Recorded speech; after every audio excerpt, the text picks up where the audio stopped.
নমস্কার বন্ধুরা, দেখো তোমাদের দাদাভাই আজকের বাজারে যায়নি, মাছ ঘরেই ছিল বোয়াল মাছ। তো আজকের বোয়াল মাছ বানাবো। দেখো, তো চলো বোয়াল মাছ ভাজার জন্য কড়াইটা বসিয়ে দিই। গ্যাস জ্বাললাম, কড়াই বসিয়ে দিলাম। দেখো, বোয়াল মাছ রান্না করার জন্য বোয়াল মাছ দিয়ে আলু দিয়ে রান্না করব। আর মশলা নিয়েছি কি দেখো, আদা, শুকনো লঙ্কা, জিরে, পাতলা করে ঝোল করব। দেখো, মাছ ভাজার জন্য কড়াইতে দিয়ে দিলাম তেল। তো চলো মাছের নুন হলুদ মাখিয়ে নিই। দিয়ে দিলাম হলুদ, দিয়ে দিলাম নুন। এবার ভালো করে নুন হলুদ মেখে নিই। তেল দিলাম, না হলে মাছটা ভাজার সময় ফাটবে। তেল মাখিয়ে নিলে ফাটবে না।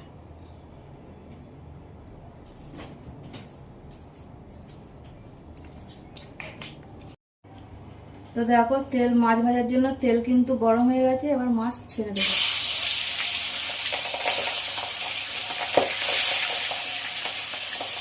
তো দেখো, মাছ আমার সব ভাজা হয়ে গেছে লাল লাল করে। এবার আরেকটু তেল দিয়ে দেবো কড়াইতে। কালো জিরে ফোড়ন দেবো।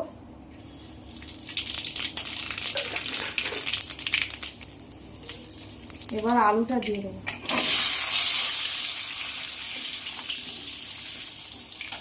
দেখো, আলুটা ভাজা ভাজা হয়ে গেছে।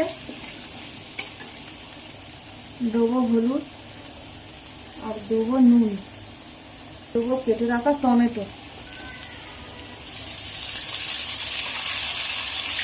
দিয়ে নেড়ে দেবো।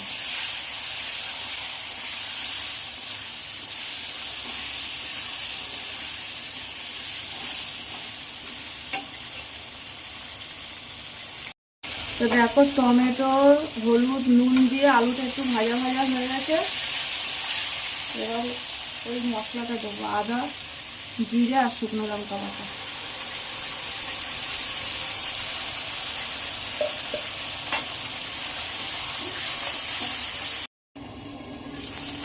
তো দেখো, মশলা পুরো একদম ভাজা ভাজা হয়ে গেছে, আলু আর মশলা।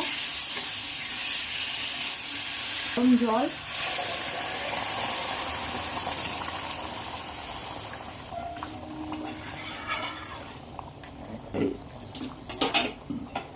দিয়ে দেবো, ঢাকা। তো দেখো, ঝোল কিন্তু একদম খুব ভালো করে ফুটে গেছে। এবার দিয়ে দেবো ভেজে রাখা মাছগুলো।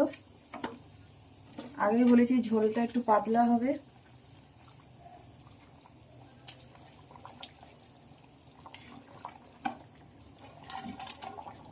দিয়ে দিলাম কটা চেরা কাঁচা লঙ্কা,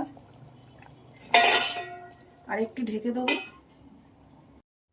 তো দেখো, মাছ দেওয়ার পরে কিন্তু ঝোল একদম ফুটে গেছে। এবার নামিয়ে নেব। তো দেখো, আমার বোয়াল মাছের ঝোল কিন্তু একদম রেডি। তো তোমাদের যদি রান্নাটা ভালো লাগে, তো লাইক করো, কমেন্ট করো, শেয়ার করো, আর কমেন্টে জানিও রান্নাটা কেমন হলো। তোমরা সবাই ভালো থেকো, সুস্থ থেকো, টাটা।